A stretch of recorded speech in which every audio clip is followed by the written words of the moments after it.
Good afternoon and welcome. I'm Sigrid Schmalzer, a faculty member in the UMass Amherst History Department and a member of the organizing committee for this year's Feinberg Family Distinguished Lecture Series. It's my pleasure to welcome you to tonight's launch of the Feinberg Spring Semester programming. Offered every other year by the History Department, the series is focusing this year on the theme, What Are Universities For? Struggles for the Soul of Higher Education. The various events explore the roots of the political, economic, and ethical crises in higher education today. On behalf of the department, college, and university, I extend our gratitude to the esteemed attorney and UMass history alumnus, Kenneth Feinberg, whose generosity makes the series possible. I also thank the faculty and staff in the history department who organized this year's series and the 36 academic partners who co-sponsored it. Before going any further, a few notes. Live closed captioning is available over Zoom. Please consult the chat for instructions on how to enable it. If you are a student attending as part of a course, please sign in via the link we will post in the chat. Due to the number of people in attendance, participation in the chat has been restricted. However, you may at any point during the course of the event submit questions for the speakers via the QA tool. The moderator will be collecting questions and introducing as many as possible to the conversation.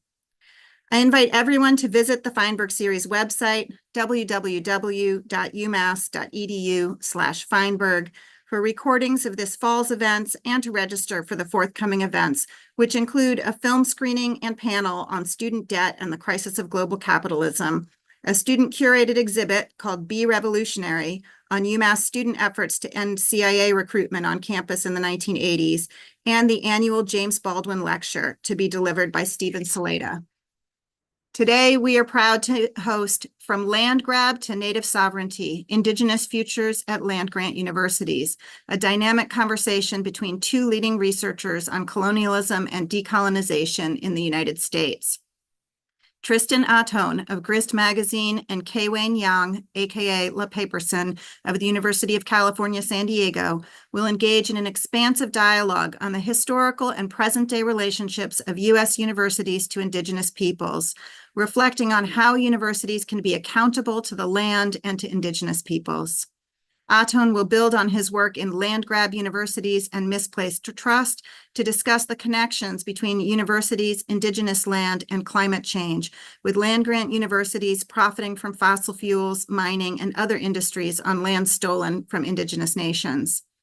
Author of A Third University is Possible and co-author of Decolonization Is Not a Metaphor, Yang will explore how universities can recognize and respect Native sovereignty, including through free enrollment for Native students, rematriation of land, and Indigenous community-driven action research.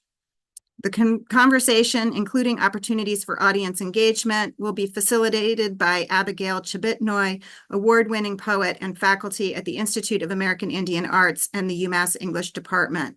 We will drop their full bios in the chat for your reference, along with links to their work.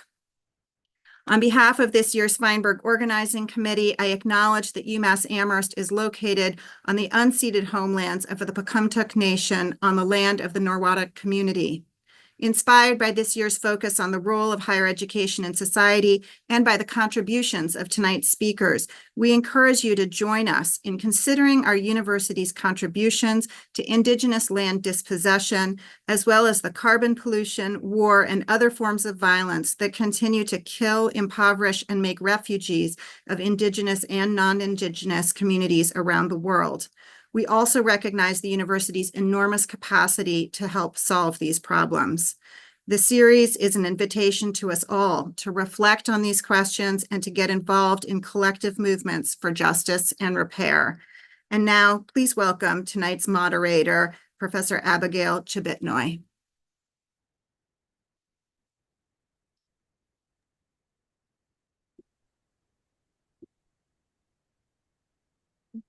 Chamai, Koyana, Sacred. Hui Abigail Chabitnoy, Pennsylvania mi Shulianga. Mamaka Valerie, Pennsylvania mi Shulia. Tataka Robert, Pennsylvania mi Shulia. Ilanka Tanihamek, Charlie Ungamek, Charlie Germany mute. I am fortunate to be able to, perhaps painfully, introduce myself in my Sukston language, which I am learning through poetry as sort of an excuse for that time. But I'd like to preface this conversation, in addition to welcoming you all, I'd like to preface this conversation and some of the questions that will follow with the transparency that I am an Indigenous poet, specifically an Unangan and Supiat poet.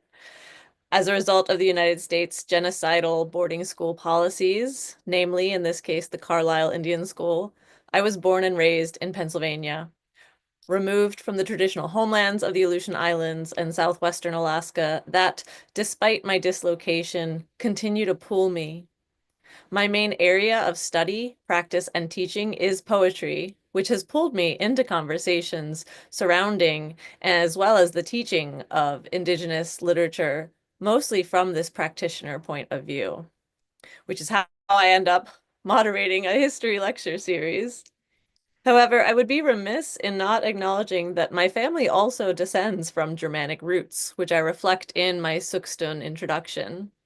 And while my poetic practice has largely been shaped by the relationship of responsibility and belonging I have sought to reestablish with my homelands and Unangan Supiak relatives, I am as much a product of Western patriarchal capitalist culture and have as much culpability and responsibility as a settler as I have a responsibility to my Indigenous community. Those checkboxes on demographic questionnaires don't come close to the heart of the matter. But what I appreciate about poetry and about Indigenous ways of knowing as I have implemented them in my daily practice is this room for a dynamic flexibility, a fluidity and presence that reflects the complexity of real relational living, that makes room for yes and rather than either or. I also want to acknowledge that I, for one, was caught off guard the first time I was on a panel and a fellow participant clarified that they did indeed mean land back in a literal sense. I thought impossible. That land is gone. Not that I didn't support the sentiment, but the first time I sported my Honor the Treaties shirt at home, my dad shrugged it off with a resigned chuckle and an offhand, too late. The first time I heard a land acknowledgement, I admit I thought it was a great start. Not only did I not learn of the very different experiences of colonization in Alaska, aside of the colonization of the lower 48, I learned nothing of the Indigenous peoples still living in the eastern portion of the country. Words like Delaware and Susquehanna were daily reminders, but only if you knew their reference, which received maybe a week of lessons involving making paper bag and toothpick porcupine vests or construction paper feather headbands every November and a swift sweep under the rug at best. Here at least, was acknowledgement of Indigenous resistance. These lands were unceded and continued Indigenous presence. The risk of understanding decolonization as metaphor, as Wayne Young has written against and we'll hear more about, is that this statement is the beginning and end of the land-grant university's responsibility for reparations in many cases, with little good faith effort at consequent action. But I'm getting ahead of myself. So let's walk it back to make sure we're all understanding the terms of the conversation by welcoming Tristan and Wayne to the screen.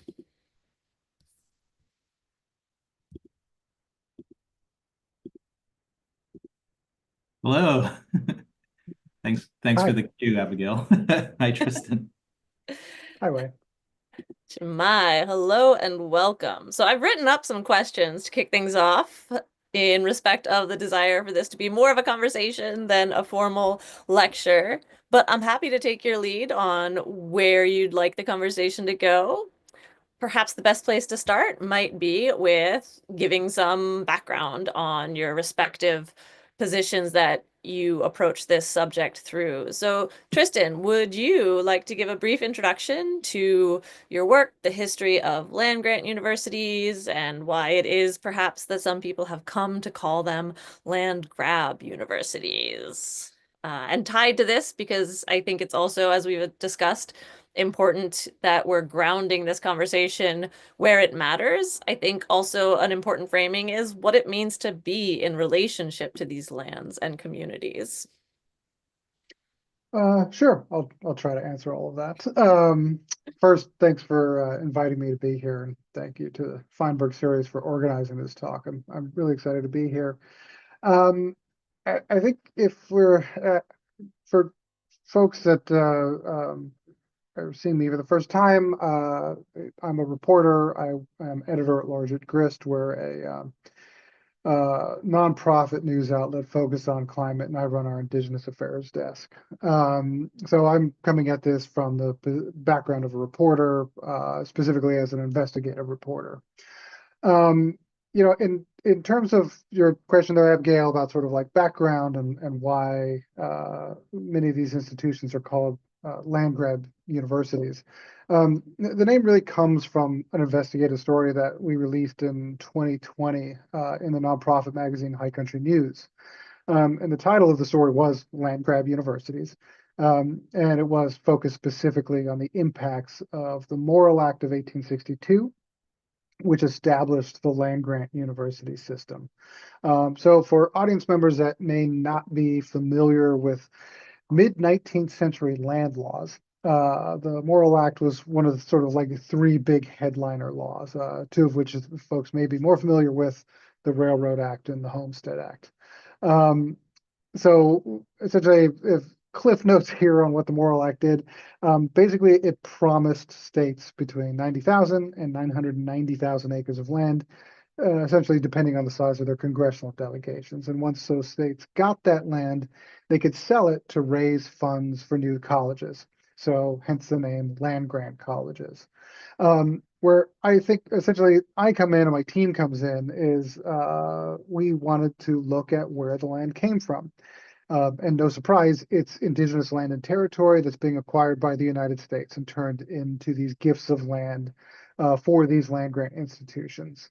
And essentially what we found in our investigation was that there were essentially 160 violence-backed treaties, which netted almost 11 million acres of land from 250 indigenous nations. That land was then distributed to 52 land grant universities, most of which sold that land off for about $500 million in profit when adjusted for inflation. And if you could pull up the photos, you can kind of see sort of how specific we were able to get with our research. And there you go. These acres, since almost all of them were sold off, really do form sort of the landscape of America. And the images in particular here are in California and were sold for universities like Auburn University, University of California, MIT, and the University of Massachusetts. So I think for folks that are semi-familiar with land grant universities, it's sort of a common misconception that these grants were used only for campuses, but the grants were really about as big or bigger than most major cities. They're often located hundreds or even thousands of miles away from their beneficiaries. And the end goal was to provide education for the masses and really fuel economic growth to support Western expansion. And I guess I'll just leave this here for the conversation. This really is the idea of Western expansion that's like driving these conversations about taking land from tribes and gifting it to states and institutions. So in the historical records about passing the Morrill Act, you'll find the act sponsor, Vermont Senator Justin Morrill, really encouraging his colleagues to use the United States, quote, like Western empire amassed through her triumphs over the savage to fund his bill and jumpstart the land grant system. And so I think that's really our starting point on why they've sort of earned the name of land grab university. Thank you. Yes, certainly a lot more that we'll want to get into and talk about. But I'd also like to invite Wayne to enter in here with how you would position your background and work into this conversation and how it relates to critiques of land grab universities and a fostering of Native sovereignty in higher education.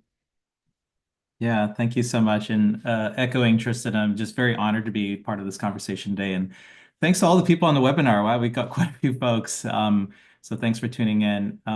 Yeah, I think I just want to comment, like we had images of land that of places that were running in the background. if you want to bring those back up, that'd be great. It doesn't, I'm not going to comment on each one, but I think Tristan, I'll say I am an academic, haven't always been one, so I'm not only an academic, but I will say Tristan could easily be an academic, and your team could easily be tenured professors, faculty at a university with the kind of research you've done, but also like the analytics. So like those maps that you saw in the beginning, like incredible work where all those lines draw from a university to all the land that funds that university. So you'll see University of Massachusetts on there, and I think University of Massachusetts reaches to California. So these images I asked Tristan if we could include images of California because in a very, I would say, indigenous journalistic way, in a very loving way, they looked for these actual locations where these parcels of land were bought and sold and funded universities. So, it's similar to buying and selling people, right? This is people's homelands and the people's kin, and here they are now. In terms of my research on there is not, it's actually more limited than anything that High Country News and Tristan's group and these folks have done at Land Grab U. But I think I was really struck by how something actually Tristan said it. Universities aren't built on land; they're built out of land, right? They're the same way our universities are built on enslaved labor, free enslaved labor. These are the motors for our education and educational institutions. And these are the motors for this country, this motor for capitalism. And this has been the motor for wealth. And the wealth, of course, is not only not equally distributed, but it's actually at the extraction of indigenous, in this case, indigenous people and lands. So this wealth is built on that. So leading to, I think, the question of today, and I'll kind of end my bit here is, what are universities good for? What can they do, right? And what are they good for is also kind of like the sense of obligation. Like, so what is this promise good for? How are we going to make good on it? And I'm happy to talk more about that, but that's sort of where where my interests lie is what can we do with these institutions that we've inherited, with these countries we've inherited, with these circumstances we've inherited, and how can we dream differently? Meaning, like, how can we honor and I will say it here, indigenous dreams of the future that have always been in place. Like, how do we play our part in enacting that vision? And so that's why I'm here today. Thanks.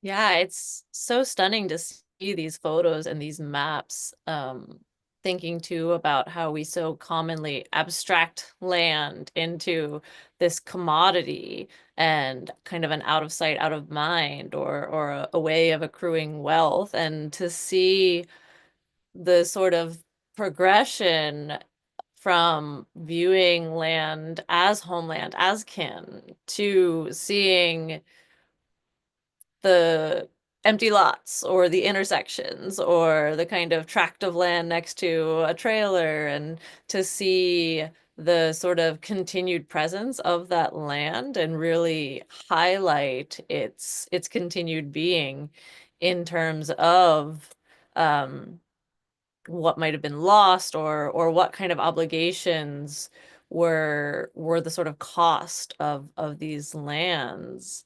And so perhaps that's somewhere we could start to really dig into, is how you see land grant universities' present day relationships to Indigenous communities and how these lands are used. I'm thinking simultaneously as I'm saying this of whether or not we've established really the heart of how these land grant universities have come to be and what those obligations stem from. Tristan, you used the term 160 violence-backed treaties. And I'm thinking also about conversations I've had in recent literature courses about the Black Hills and that kind of open case of reparations. And I'm wondering really if we could dig into this notion of the obligation of universities and where that obligation is coming from. So often when we talk about Native American schools, the funding of tribal colleges, or the funding of Native health clinics and some goods and services that are on Native communities, we forget that these are not gifts. These are not acts of charities. This is payment for land that one could argue was not really bought, but that's sort of the terminology, that transaction of this is meant to be in perpetuity of land that was in one way or another wrestled from the indigenous peoples that were there. I can rephrase that as a question if I sort of went too much off tangent. But I'm really just thinking about if we've framed the idea of just where this obligation comes from a legal framework, and perhaps the sort of wiggle room between what the letter of the law calls for and what the sort of moral obligation to universities might be. I mean, I guess I could start, although I think Wayne would probably do a better job at looking at some of the details and specifics here, because I think I probably come from a slightly more binary kind of look at these institutions, mainly through just my work as a reporter. I mean, I think mainly when I'm thinking about the work that we do around this topic, and thinking about sort of the receipts that we've been able to pull together around reporting on land grant institutions. You know, I mean, on some level, I look at this as very transactional. And the reason I look at this as transactional is because I need the audience to be able to see those transactions happening, and I need to be able to sort of like show the mechanics of how land, more or less wealth transfer moves, because this is ultimately a story about wealth transfer, in my opinion. So, you know, and when it comes to sort of like what are the obligations of a land grant university, I mean, on one level, I think it's very easy for me to say, like, well, I mean, one obligation would be to sort of make tribes whole again for land that they profited off of, right? Maybe that's that, and I think the best way to do that is likely through some form of land return or land return program. You know, I think that's a very it's easier said than done, obviously. But, you know, this is why we have universities, so we can dream about those kind of ideas. And so we can think about those critically. So we can have the structures in place that allow us to sort of think critically about what kind of a future that we want. So I think that would be sort of maybe one of the big obligations, I would say. And there are many that land grant universities have when it comes to sort of dealing with this history, is thinking about that history and thinking about what kind of future those institutions want, and making sure that the pieces are in place to reach those futures. But Wayne, I'm sure you can talk more about this. No, thank you for saying that. I love that phrase, make tribes whole again. I mean, I think fundamentally it is, you know, I think people are afraid to think about land back because they can only think it's property back, right? It's not the return of relationships, the return of tribes, the whole holistic nature of indigenous life and land in those relationships. And which is, you know, I'm part of this group called the Indigenous Futures Institute. And people are always like, what's an indigenous future? Whose future? And it's like, which tribe, right? And the thing is, it's the indigenous future is the future the planet was meant to have, right? It's the future we were all meant to live. It's the future that was meant to be.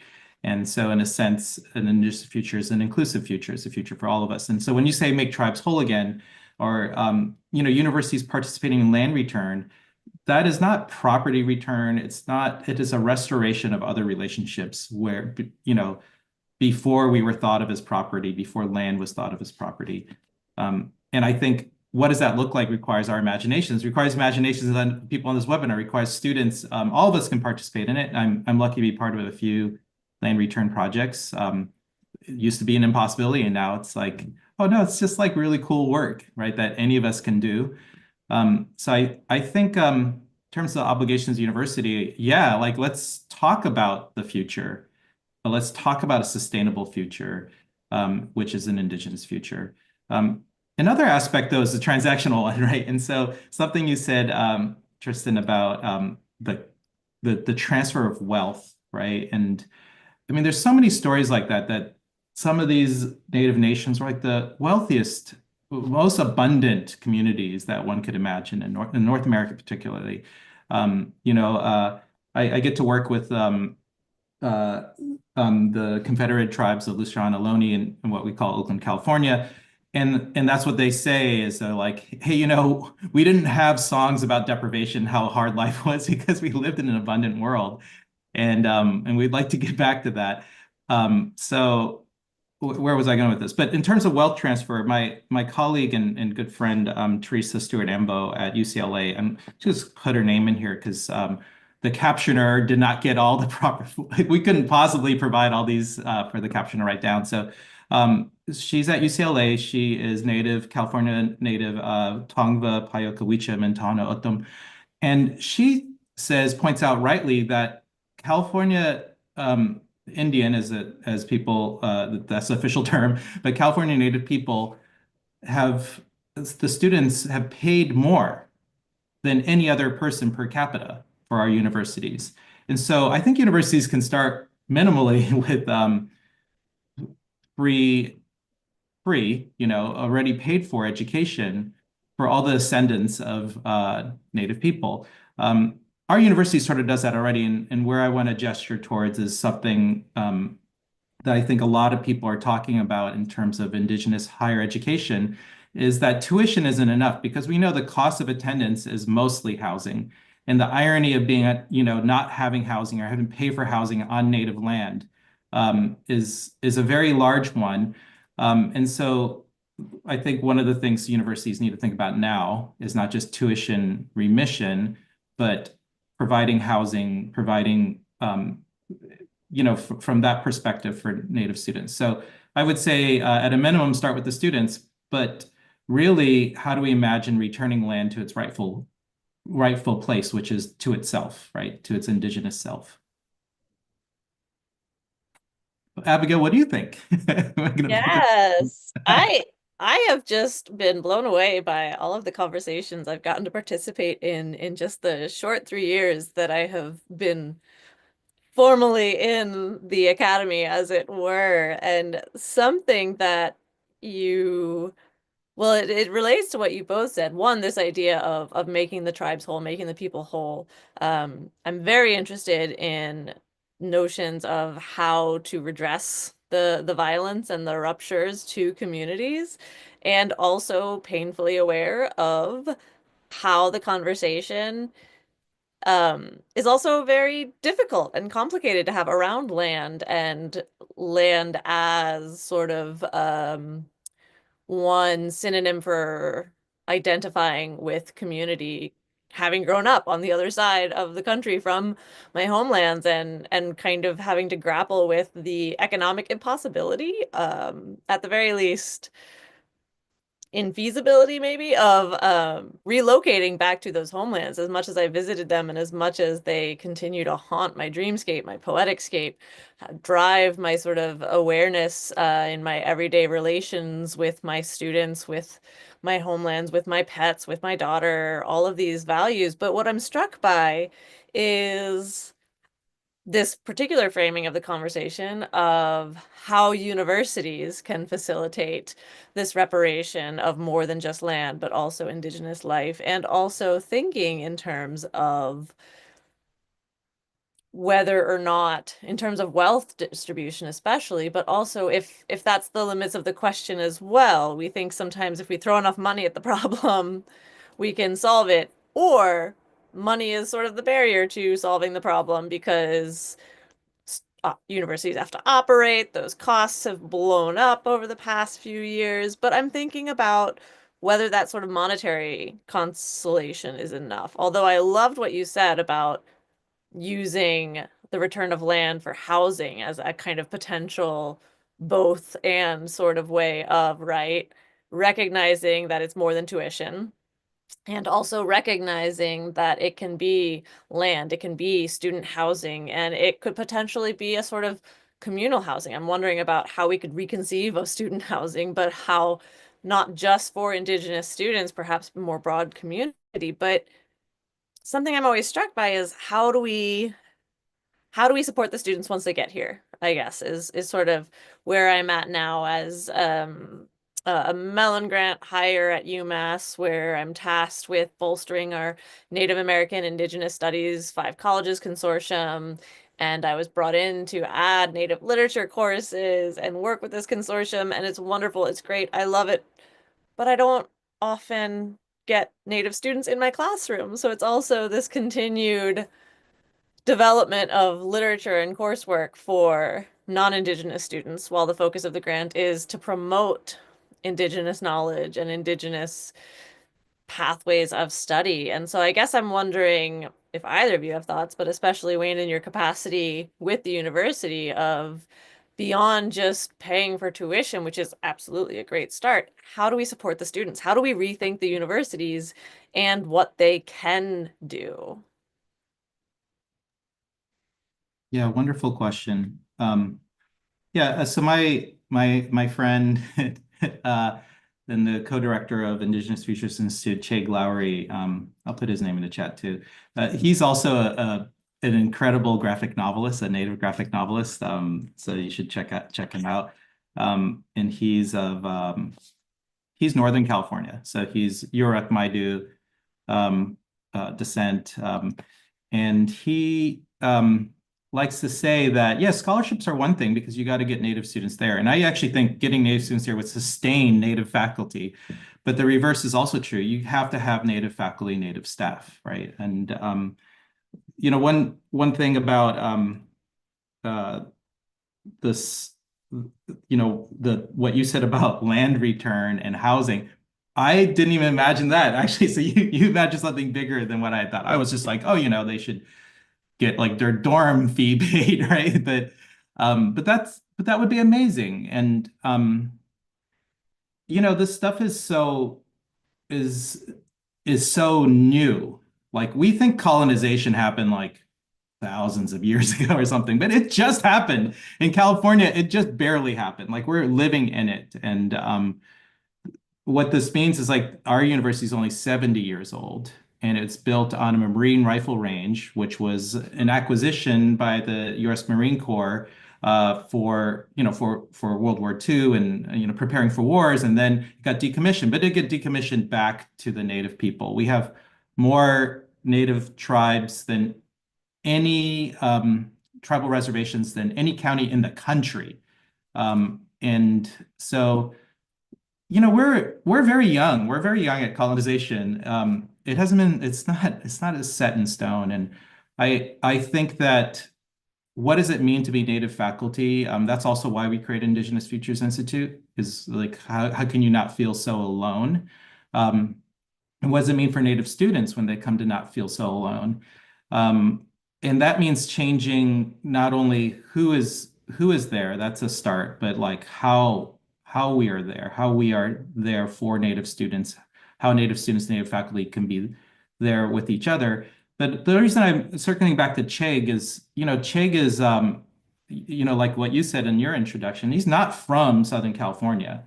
And so it's also, for him, he does a lot of work to live to his responsibilities to that area, which is something that we all settlers can learn, is like, how are we responsible to where we are?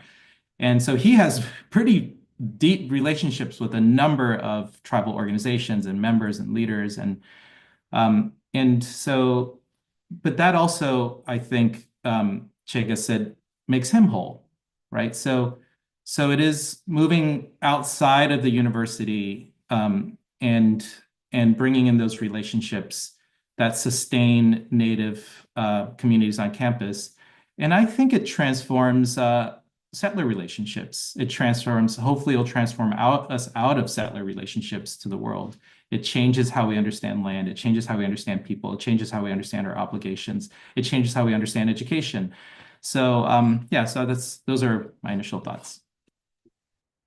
Yeah, I love that changing how we understand our obligations. Because as I said in my intro, I am kind of coming from this dual space of belonging to an Indigenous community, but also very much being raised in a settler framework, in a settler education, settler frame of mind, and what it would look like to imagine not just a sort of recognition of guilt or a recognition of culpability or responsibility, but then what gets left out of the conversation at the national level a lot is moving beyond that guilt to repair a relationship, and the fact that that's not meant to happen by leaving settlers behind. It's meant by carrying forward a new version of community, a new way of seeing community. I think relating to these questions of how we support students is also perhaps tying us back to land grant institutions and those obligations and those resources and that wealth. And again, the conversation happening in a lot of different rooms these days about the future of funding of various humanities endeavors, various higher education endeavors, various research endeavors, right? We can't really have these idealistic conversations without also considering who's going to foot the bill, right? And I'm thinking about, Tristan, your work in talking about connections between universities and Indigenous land and climate change, and assuming that universities take to heart this sort of moral obligation to return in some way the bounty or the benefit from these institutions, what barriers might there be to following through on those commitments, especially as they pertain to climate action? Just how tangled is that web of land grant funding? Yeah, I guess I'll get to that in a second. I think, but I would just say when it comes to barriers for sort of like thinking of a good future is just the limits of imagination. I mean, I know that seems overly like kind of simplistic to say, and we've talked a lot about how we support students, how we think about these institutions and their obligations. I mean, I believe that like higher education should be free. I think that it should be accessible by anybody, anywhere on the planet, to be able to pursue the sort of learning that they want to. I think it's possible. There are places in the world where that is the reality. And I think especially in the United States that could be a reality too. But I think again, the limits of imagination are really sort of the thing that prevent that kind of thinking. I mean, I see the same conversation you're having about supporting students, about supporting young Indigenous reporters that are coming into journalism. It's incredibly hard just to find them. It's incredibly hard to keep them in the system. It's incredibly hard to get them, into the work that they really want to be able to do, for roughly all the same reasons that you're describing, and getting somebody to school. And obviously universities play a big role in even getting them into a career also, right? So again, I think when it comes to sort of thinking about those obligations and those futures, I mean, is it in the university's interest to sort of think of a future where like money isn't part of the equation? I don't think that's the case for most of these institutions. I don't think for most institutions, learning is actually the desired outcome. Most of the time, it's hedge funds with a school attached to it. And that's not to downplay the work that instructors like yourselves do, because obviously you wouldn't do it if you didn't care. And there's great stuff that comes out of institutions. But there are the future can, I do firmly believe, and I know this sounds funny because I'm usually a cynical person in almost every meeting and call that I'm in, but I think the future can be anything that we want it to be. It just requires us to sort of think about it and put into action those ideas, and really have the place to sort of think them through and work out what that could look like in many different ways. But I can say though, in regards to your question about sort of being entangled with climate change, I mean, I talked about earlier the sort of how land grant universities came to be through the Morrill Act. Some of our most recent work here at Grist has been looking at additional land laws that have given land to universities to support them. One of the big things that we've been looking at is something called state enabling acts. So when before territories could become states, they had to pass enabling acts, and in those enabling acts usually are gifts of land to institutions. Essentially, they're called trust lands, and you've actually I think probably a lot of folks who are watching are actually sort of familiar with these. Whenever you're sort of like flying over the Midwest and you sort of see the like grid system on the ground of like farmlands and everything else, those squares. Basically, like in those myriad different squares that you're seeing in that grid, there are like trust lands. And essentially like their function is to subsidize public institutions, right? So like when these lands are coming on board, you know, in the late 19th century, they're designed like the Morrill Act lands to be sold to raise capital. But after a while, states essentially realized that they could hold on to them longer, and they could rent them for agriculture, grazing, recreation, etc. And then obviously into the 20th century, state managers sort of realized that natural resource extraction could make a lot more money for these institutions. So oil wells, logging, mining, fracking, etc. Our most recent investigation called Misplaced Trust looks into these trust lands and the relationship with land grant universities. And what we found was it was 14 universities that had about 8 million state trust land acres taken from about 123 tribes. And we'd found that between 2018 and 2022, those lands had produced like $6.7 billion in revenue just for those 14 universities, and most of it from extractive industries.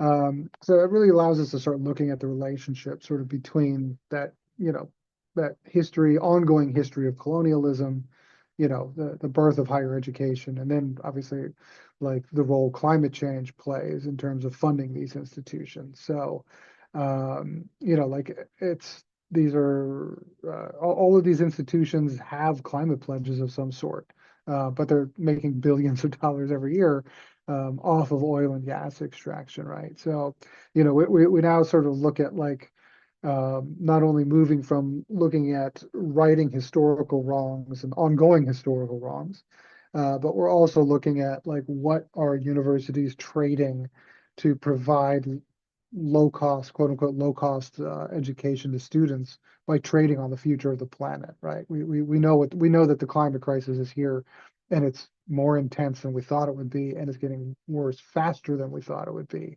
But we have these institutions that are profiting off of fossil fuels. That raises a lot of questions about what the future is going to look like and what exactly we are trading for it. Yeah. Can I jump in here? Yeah, absolutely. Please do. I mean, I'm glad we brought up climate change because in this idea of trading, because, you know, one of the whole things is like carbon offsets, you trade those, you get away with your crimes by saying, you know, you're buying stoves for somebody somewhere else, right? And but you know, the examples of communities, and this is something that students can do, and we can all be students, is so we can study indigenous approaches to climate change. So like some of the communities that are doing the most sustainable forms of climate well, resisting climate change, but also adapting to it, are indigenous sovereign communities in the United States. I have a colleague, I'm going to drop her name in the chat, Heather Ponchetti Daly. She's a professor of history, but she teaches a course called Indigenous Approaches to Climate Change, and she looks globally. And we need to all learn these strategies. Like there's people doing it, right? And there's people learning to reduce carbon footprint and build energy sovereignty, build food sovereignty. I mean, it makes sense that communities most interested in sovereignty are doing this throughout the world. She also teaches a course called Indigenous Food Sovereignty. I guess I'd love to just move into like what can we do as university people, and recognizing that, Tristan, you're not necessarily you're not stuck in that weird complexity that we are, but and I want to start with students because sometimes we think, what can students do? And I want to give some concrete examples of forms of land back.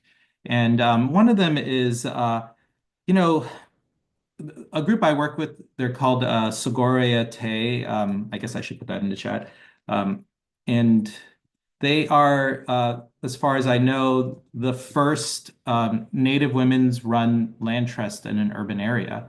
They've been around for quite some time under this name, and they've been around even longer under or other names. And then, of course, there's the Indigenous past, which is time immemorial. But, they have this term they call land rematriation instead of land back, right? And people, because it makes you stop and ask, like, what is that? Whereas when you say land back, people like, they already know what that is. And so they can't imagine it, right? They're like, oh, that's property.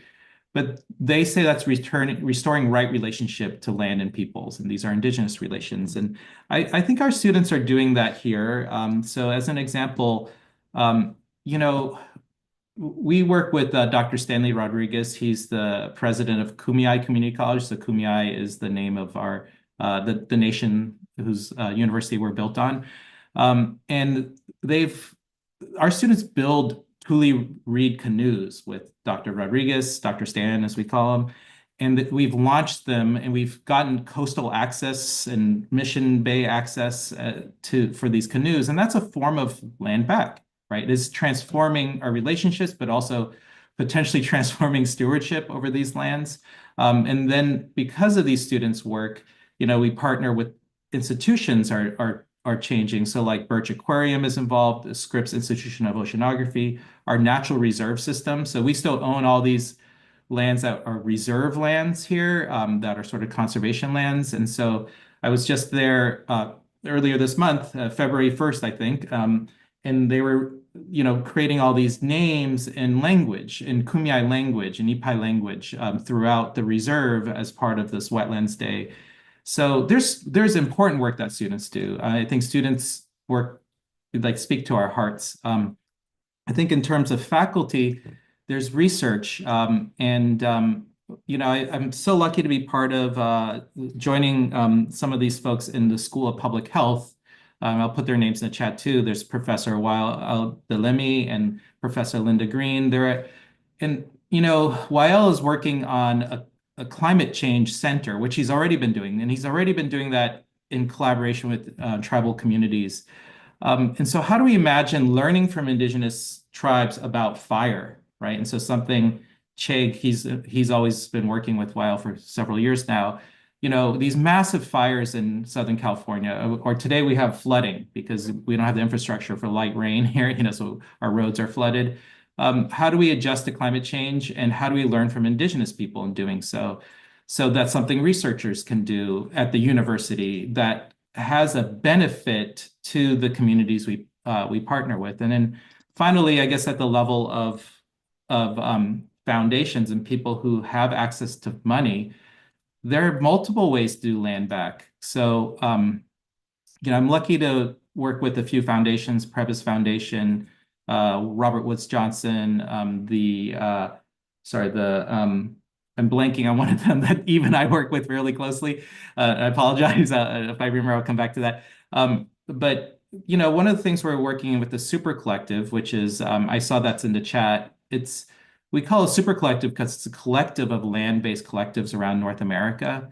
And a number of them have started land back projects. And so we're sharing knowledge across these collectives on how is land back working out for you? How did it happen? What are the contradictions? And we have everything from people going and buying land themselves with the backing of a wealthy settler, And we have people, going out in New York State. We had a group that was working with agriculture farmers, primarily white farmers who are like, we don't really farm anymore. What are we going to do with this? And trying to restore land that way. And then we have the example of Sogorea Te, where the city actually has given some land back, which is, I think, the first that we know of a municipality doing such a thing. And so we have some structures being built, ceremonial structures and educational structures that we haven't seen in 200 years. And then we have small businesses offering backyards or gardens and things like that. And all these are forms of land back. And And I think it's like Tristan said, is if we can imagine it, right?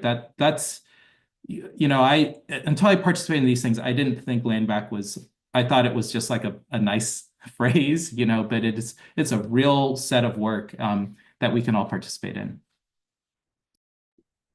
Yeah, my poet brain is just firing everywhere with the sort of constellation of associations and possibilities. But one thing that's tying these together for me is really the limits of our imagination. And it reminds me of a class I had, or a recent conversation I had in my native lit class on um, a defense of difficult poetry, which is a little bit of a stretch. And I'm only going to take a small plug here for read more poetry, read more difficult poetry. Indian Girls Book Club is a great resource for finding Indigenous Native authors as their work is coming out, but it's related to this limits of imagination, right? It's opening ourselves up to active participation in the conversation and active unpacking of these perhaps wild ideas and leaps in imagination. I love to hear all of the different ways that that then can also apply to land back in terms of just access to space as well, and thinking about how that can be implemented in the classroom through just how we approach spaces differently, right? How do we approach the formal classroom? How do we approach the backyard garden? How do we approach that swath of land, kind of parkland in the middle of campus, right? How do we bring different intentions to these different places? And how might, for me, and as sort of daily practice, just something as simple as holding class outside, being in land in a different way of being than just sort of charting from class A to class B, how does that open up new sort of possibilities and new imaginations? I also want to tie, so I love all of the sort of limits of imagination and how universities can help facilitate that and hearing what individuals and students are doing. But I think tying both of what you were saying together, there are some interesting questions coming up in the chat as well that I want to sort of weave into this, especially as we were talking about the ways in which universities are capitalizing on those trust lands and those sort of resource extractions, and perhaps looking for a little bit more positive news as well. We have a question. UMass Amherst burned coal for 8 decades and today remains the largest public source of carbon emissions in Massachusetts. The UMass system also uses some of the world's dirtiest banks, insurers, and asset managers. In 2022, UMass Amherst pledged to be carbon zero by 2032, but it is now walking back that commitment. What would it look like for UMass to atone for these contributions to climate destruction, to Indigenous and non-Indigenous dispossession, and to all the other impacts of carbon emissions? Are there any positive examples of colleges or universities from which we can draw inspiration? And I think you've both touched a little bit on this already in terms of different colleges and collectives returning land and repurposing land in this way. And Tristan, also the idea that our biggest barrier to following through on these commitments might just be the limits of our imagination. But to give credit to that very well thought out and researched question, if there's anything further you have to add or any other specific examples come to mind of additional possibilities. Oh, geez. So how do you make up for that? I guess I can't think of anything off the top of my head about universities really sort of making those kind of histories right, especially in terms of like oil and gas or carbon. I mean, obviously, like not using those banks or not investing in those are starts. Um, you know, Making sure that you've got programs that are teaching people how to sort of like think about a green future as part of it too. But I mean, I don't know. I mean, I work for a climate outlet. So, I mean, we read the science, we look at it, we know that we're getting to a point where we're not talking about like necessarily atoning for like past wrongs anymore. It's about we're now getting to a point of where like we have to stop now, or we face the very, very serious consequences. So I would actually say making up for that past in terms of like oil and gas and fossil fuel burning and production.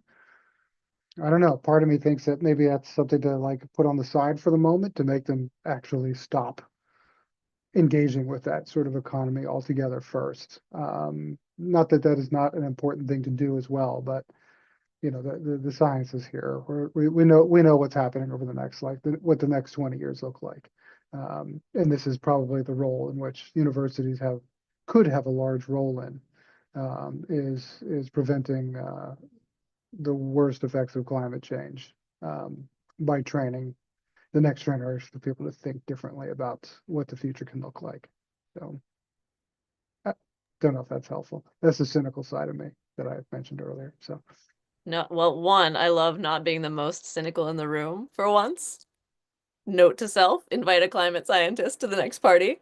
But also I really appreciated the thinking there of, oh gosh, the thought just left my brain. The thinking of practical ways that universities can help, right?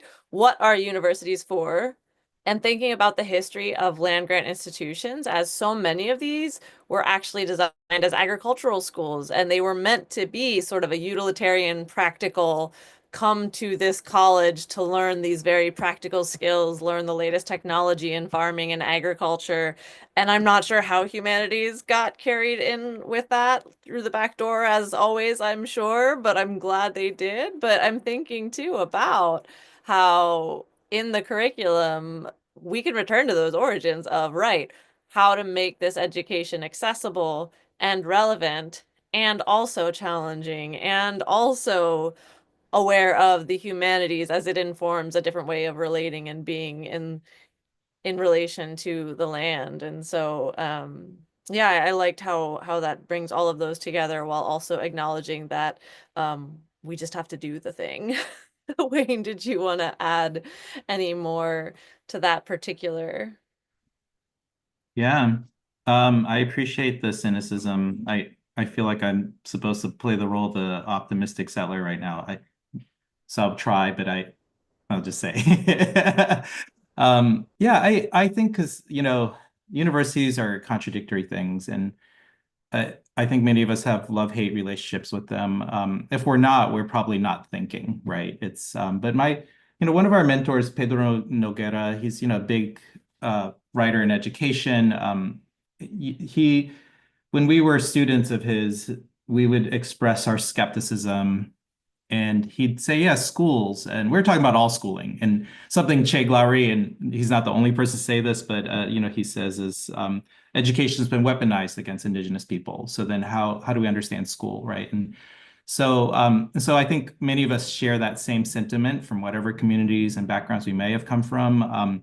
So we always just express this. And Pedro would say, he's like, yeah, schools are not democratic, but they're the most democratic institutions we have. Right. And I think that that's the contradiction of schooling. And I think from an optimistic point of view, we should give a little grace to universities, which are being fundamentally attacked right now, right? But having said that, I think contradictory institutions have temporary value, right? And I think we have something to learn from Native nations that have invested in tribal gaming, right?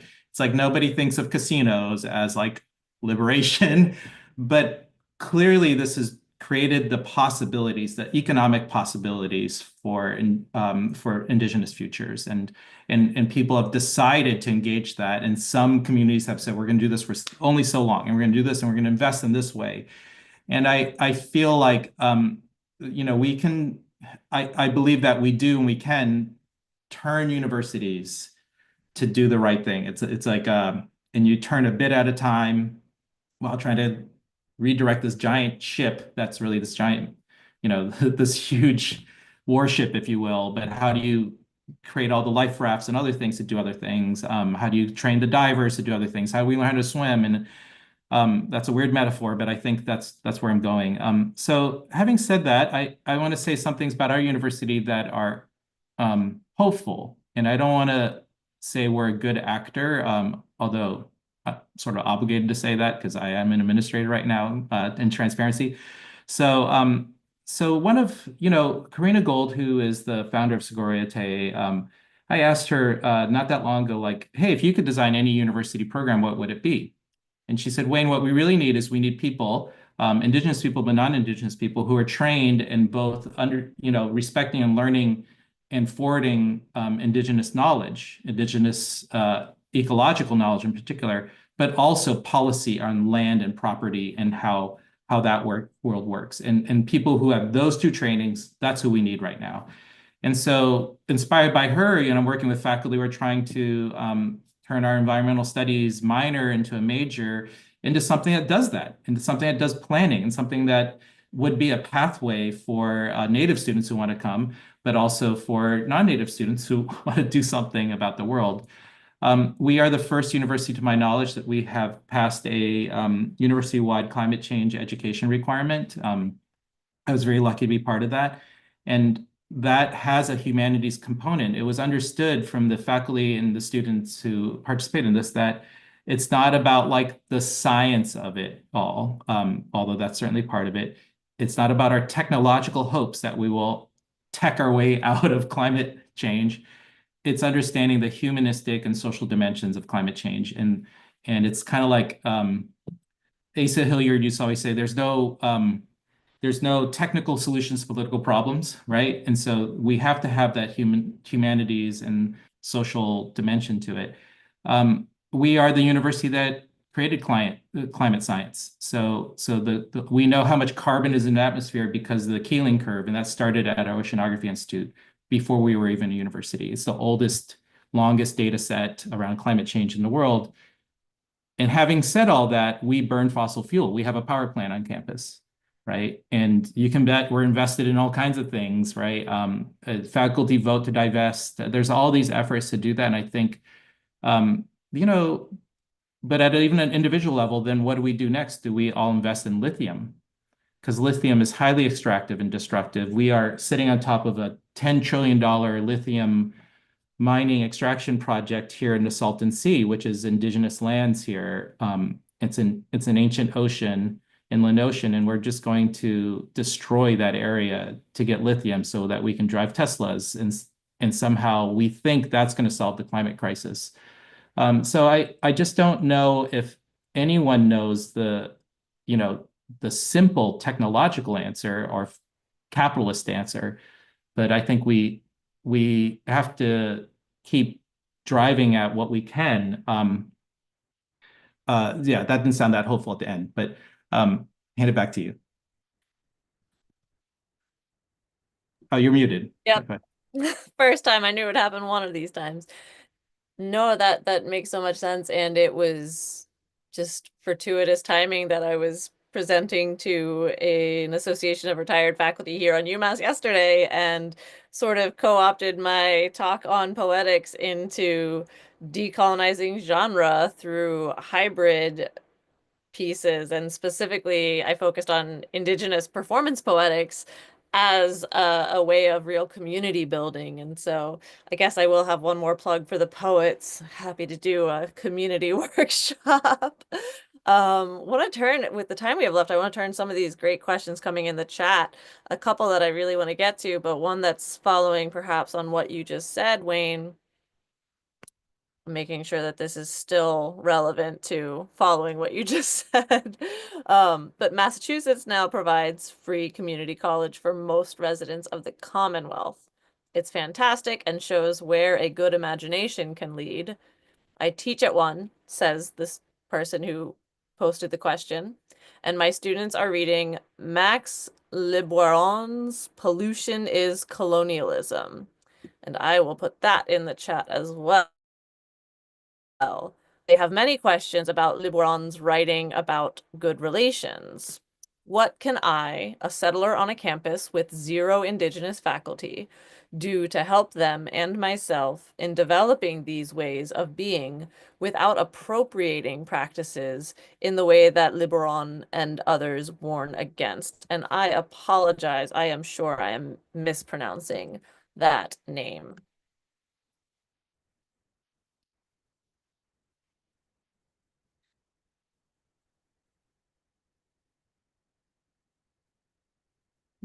I was gonna say I can open it to Wayne or Tristan. I think this idea of how we incorporate Indigenous knowledge without appropriation is also sometimes perhaps an excuse, but also a concern, how to do these things respectfully as well.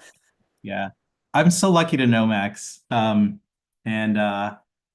you know, so first I'm gonna end with quoting with Max because I think Max has provided some guidance. But I also think doing things without appropriation, I mean, can we?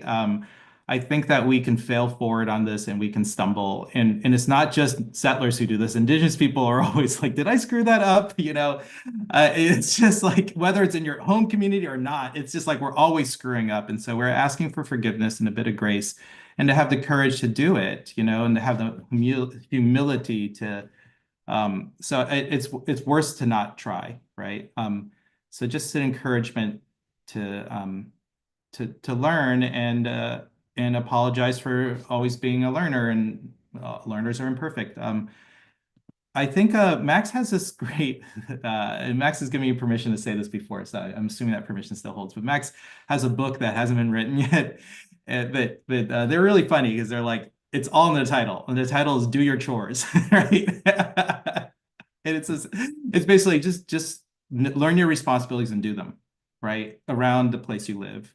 And that's like do your chores. And that's the best thing we can do, whether or not there are always on campuses with Native people who have the energy to have to educate us. Like I think we can learn our chores. And so I feel like on our campus, just as an example of that, like look, I'm Asian, right? And I'm not in Asian American studies. And the reason I'm not in Asian American studies is not because I don't respect that field. I deeply respect it. I read in it, but because I've been learning my chores. And so my chores have brought me to Black studies and Indigenous studies. And I read a lot on my own. I read Max's work. And then I try to organize people, whether or not they're Native or Black in these particular cases, to also co-organize together. And then next thing you know, it's like suddenly like you build a lot of community that way. So I think that non-native people, we have an obligation to organize non-native people, and that's good work. Yeah. Yes, thank you. Simple do your chores. I think sometimes we overcomplicate the solution. Here's one responding to the political landscape that we've been sort of dancing around here. Some universities are trying to get rid of land acknowledgements entirely.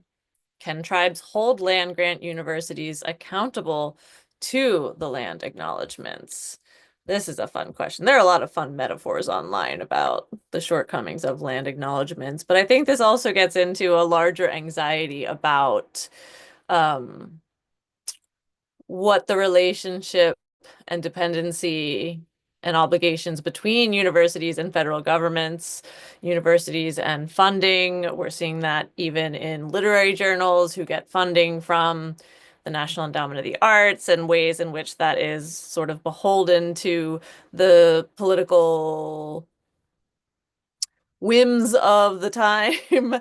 And so for land grant universities, yeah, can tribes hold them accountable to land acknowledgements? And how should we maybe be preparing for a changing landscape? I mean, I guess I could start. I think, yeah, I think in the years since our reporting has come out around land grab and work afterwards, this similar questions like this have come up a lot about what can tribes do. Not under the opinion that it's up to the tribes to hold the universities responsible for their actions. It's the universities, right? Like, and it's the people who make up that university. So, I mean, obviously the political climate we're in is, I mean, none of us have experience with this. We're off the map of experience when it comes to dealing with the politics that are happening these days, essentially on some level. Obviously, a lot of history can inform how we do that, but generally in our day-to-day lives, we haven't had to deal with this kind of stuff before. But I think when it comes to, again, universities, it's up to universities. If they actually do care about the relationships that they have with their students, with tribes, with land, with anything for that matter, it's up to them to sort of hold themselves accountable and, you know, kind of stick to their guns on stuff, no matter how hard it gets. And it's getting hard and will stay harder. But you know, it's really an expression of your values and morals, I think. Yeah, and I'll just give an example of that. So like, here's a book by Andrew Hersher. Oops. Sorry. Can someone put that in the chat? So, you know, this is the history of University of Michigan, which promised the Anishinaabe people that this was their university. What's amazing is that, you know, Professor Hersher found this and published it. And Professor Hersher, you know, is a settler professor at University of Michigan, and I do think, yeah, we should hold our institutions accountable. You know, land acknowledgements are, you know, what are they? And with my also with my colleague Teresa Ambo, who I mentioned earlier, we actually wrote a piece on land acknowledgements, mostly borrowing from people in the Canadian setting who've been dealing with it much longer. And you know, Hayden King and Chelsea Vowell, they both kind of say they're a beginning. They're not the only beginning, and they're certainly not the end, right? And I don't think anyone thinks that. But one thing is, like, you know, we should be personally doing land acknowledgements, not like reciting the one that's on the university website, but sort of saying, you know, I acknowledge that I'm on Kumeyaay land. What are my obligations? What are my chores? And I think if we do them collectively, it doesn't matter what the formal statement is on the university. And I think that's what we're hoping these land acknowledgements would do. We're hoping that people with formal authority in universities would, the next question is like, now that I've acknowledged the land, what are my chores, right? So, but I think we can all do that ourselves. I just remembered to the two foundations that that I'll somehow tie this in, but the William T. Grant Foundation and Lumina Foundation is also two more that I've been fortunate to work with, or some of our colleagues have worked with. And what I really appreciate about them is they're learning foundations. They're not like, we're just going to fund you because we think these are the right answers. We're funding you because we want to ask you what are the right answers. And they're doing this particularly with Native scholars and communities. Again, I think the Robert Wood Johnson Foundation has like been a superstar in that respect. And I think that's what institutions can do, is like, how can we learn from Native people instead of saying, oh, we're here to save Native tribes or whatever. And the land acknowledgements were meant to get us there. So we can still do that work with or without a formal statement on the website.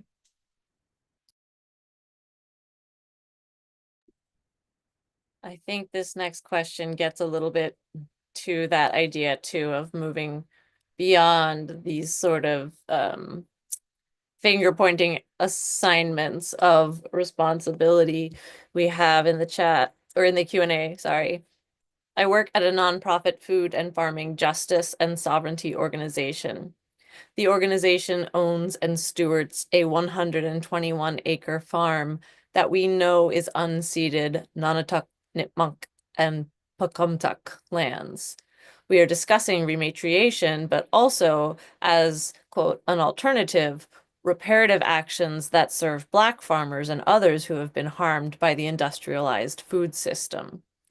Are land grab universities any more responsible for repairing and rematriating the land on which they sit than every other piece of land in this country, all of which is stolen with a bloody colonial history?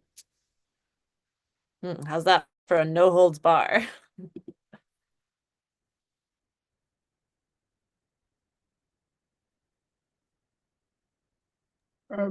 Sorry, so the last bit of that question was just what responsibility do universities have to rematriate land that they're on? I guess it's thinking make sure I'm not muted. I guess it's thinking in terms of, are land-grant universities more responsible for repairing and rematriating the land on which they sit than every other piece of land in this country? So a lot of the focus of our conversation has been on land-grant institutions as sort of the framing, but I think tying with what Wayne was just saying about the possibilities for personal accountability, are land-grant universities any more responsible than other institutions or other uses of land or trust lands that could also be rematriated? I mean, I don't, if there's a rating system here, then no, I don't think so. I mean, I don't think there's sort of like a, if I'm understanding, hope forgive me if I'm wrong in understanding, is that like one person or organization is more obligated to make returns than another. Generally, that sort of Olympics of oppression Olympics kind of a thing isn't really, I don't think is particularly helpful. I think it is sort of like that institution, that organization, that person's sort of moral obligation to do that. That said, if anybody is most responsible for having to return land, it's probably the United States, just generally writ large. So we can just put that right at the top of the list if you really want to go there. But I think this is really, again, when we're thinking about what you do with this information, again, I think it's really trying to sort of stress, like, sit down, get out on the land and think about sort of like what makes a difference here, what would make a difference, like, what are the craziest ideas that you can come up with in terms of rematriation, in terms of land return, et cetera. There are a lot of different factors that are obviously involved with this, and a lot of different features that you can have with it. But again, if your institution is not one that actually cares about these particular issues or ideas, it changes the tactics that you have to deal with and the ways in which you engage with that institution, right? Some institutions are much more open to these conversations, others will not have it at all. And I think there's not a one sort of blanket, one size fits all in these situations. So yeah. Wayne, you probably have a smarter answer than I do. No, I don't, but I will just say, just vibing off what you're saying is like, yeah, imagine the craziest idea and the funnest idea. Like, I actually think this work is quite joyful. I mean, part of the reason we started with canoes is because they're fun and Dr. Stan is funny. It's just a good way to go. I don't know if guilt is the answer, or and culpability in a sense is part of guilt. And I'm not saying like we should wash our hands of things. I just think, you know, going back to land acknowledgements, it's like some of them are quite solemn, you know. And I think it's more interesting to be like, yeah, so how do we see this as a point of joy? How do we understand all our relationships different? How do we imagine a better future for people unborn, right? It's like, so they don't have to deal with this the same way. Yeah, so going back to this 120 acres, I mean that's amazing. And I also think the answer is probably not simple, right? And and I think sometimes out of guilt we're looking for like the immediate solution to a 200-year-old problem, right? It's like we're looking for returning right relationship. And we've seen examples of people being like, oh, well, I just want to give this up so I can move on and not be guilty. And it's kind of like, can we just not operate with like trying to address guilt and let's build the future together. And I think that's fun. And I just want to emphasize that is fun.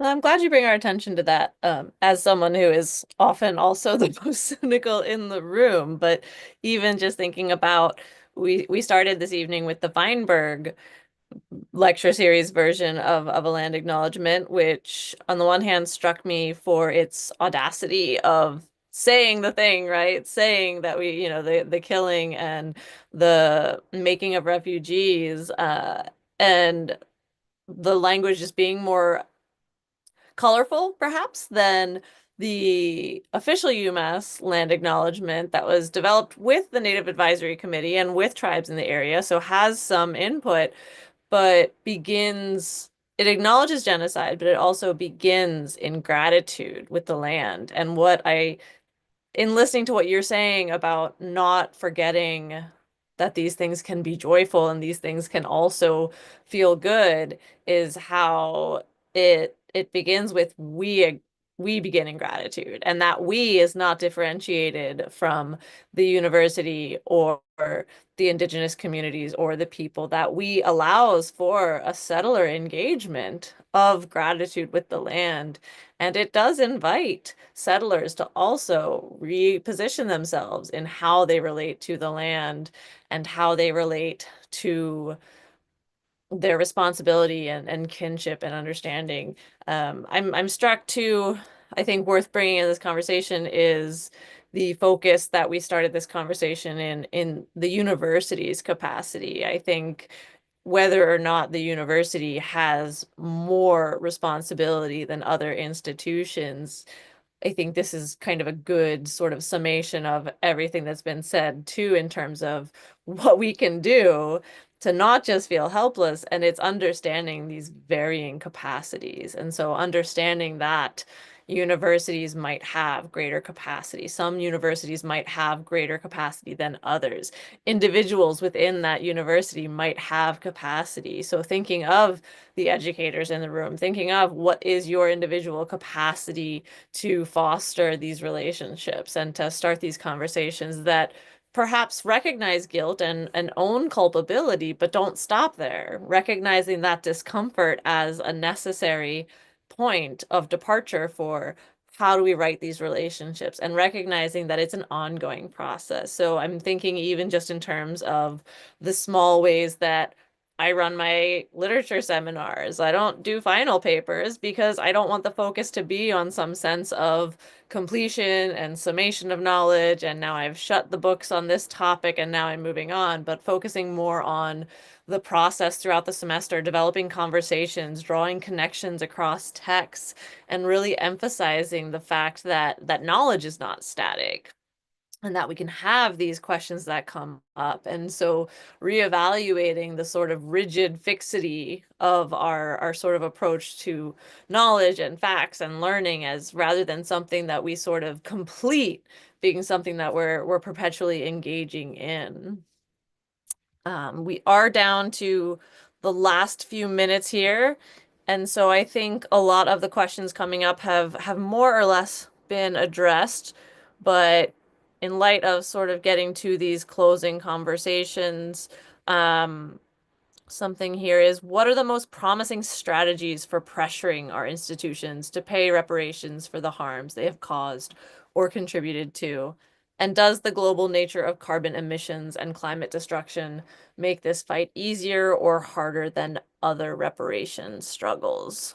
So sort of giving a last minute option of closing out, closing comments, and promising strategies.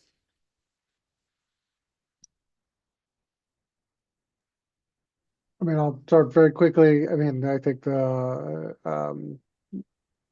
Abigail and Wayne, y'all can talk more about this in depth in terms of like being inside the institution, but from where I'm sitting and where I've seen the most movement, the most effective strategies are people coming into community with each other and talking to each other. Nothing changes at these institutions, as far as I can tell, without a groundswell of people who care about the issue, want to work on the issue, and come together to do so. And I think the biggest problem that I see a lot of the times is that for your institution you have people churning in and out very, very quickly. So it really puts you in a pressure cooker to sort of like do this kind of work, but it still is all community based. It's people talking to each other, having conversations, and making those conversations bubble up through the institution. That's always been the most effective way I think, any place in any situation is people coming together. Because if that doesn't happen, there's no basis to work off of. Thank you. And I go next, so you can have the last word, Abigail. Mine might be more simple than you think, but absolutely. I really like what you said, Tristan. I feel like yeah, I'm really interested in lately watching reading books and movies without antagonists and protagonists. I think it's really an interesting, different way of storytelling. Um, and I think about like you know, I had one of my former students, Aries Umel, who was at the DAPL pipeline stuff at what was it called, Mini-Wachoni.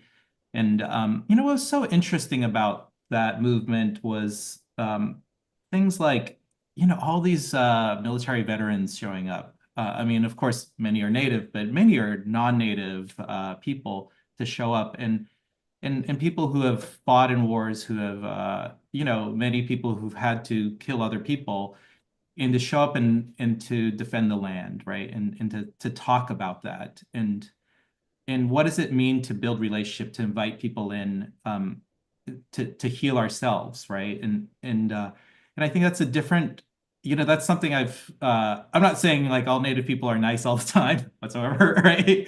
But I do think there's a certain kind of methodology to kinship making that we see from a number of Native communities, if not all, that is very different than our current theories of how social change happens, which is like, you know, we're going to go and, you know, rally around somebody and make them do something, right? It's really inviting people to understand how we're in relationship, and I have a lot of hope in that. I think that's the methodology.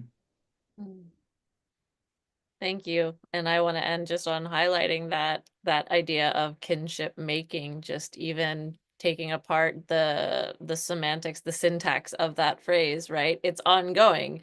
It's not a passive relationship. It's not a passive state of being. It takes effort, it takes work, but it also kinship, right? It can be joyful, it can be sad, it can be sorrowful, it can be grieving, and it can be powerful. It can be all of these things. So Koyana Shinnok, thank you both so much for your time this evening. I, for one, have loved this conversation and opportunity to think specifically about how these large topics might be addressed in the university at both the institution level and also the individual level as well. So thank you for your time. Thanks again for the invitation. Thank you.